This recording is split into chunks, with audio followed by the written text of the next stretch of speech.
گزشتہ دنوں صحابی رسول اسلام کے دوسرے خلیفہ حضرت سیدنا عمر بن خطاب رضی اللہ تعالیٰ عنہ کی شان میں بے ادبی اور گستاخی کی گئی. ہم ایسے لوگوں کو یہ بتانا چاہتے ہیں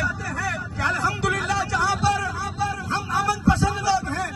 لیکن جہاں ہمارے مقدسات کی تعظیم اور تکریم نہیں کی جائے گی اور صحابہ کی توہین کی جائے گی، ایسے لوگوں کے لیے ہم یہ کہنا چاہتے ہیں کہ جن کو ٹھیک سے پتہ نہیں اپنے باپ کا، جن کو ٹھیک سے پتہ نہیں اپنے باپ کا، وہ کیا جانے رتبہ عمر ابن خطاب کا، وہ کیا جانے رتبہ عمر ابن خطاب کا. ہم بھرپور مذمت کرتے ہیں اور انتظامیہ سے یہ گزارش کرتے ہیں کہ ایسے لوگوں کو قرار واقعی سزا دی جائے، انہیں چوک پر لٹکایا جائے تاکہ مدعا کی پیداوار. اور ہم انتظامیہ کو یہ بھی کہتے ہیں کہ فحاشی کے اڈوں پر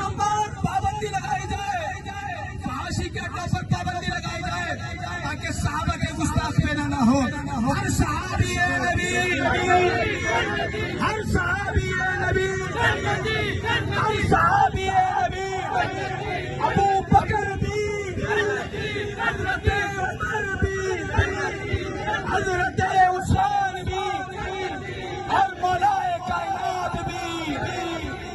وہ کیا جانے رتبہ عمر ابن خطاب کا. گلی گلی نگر،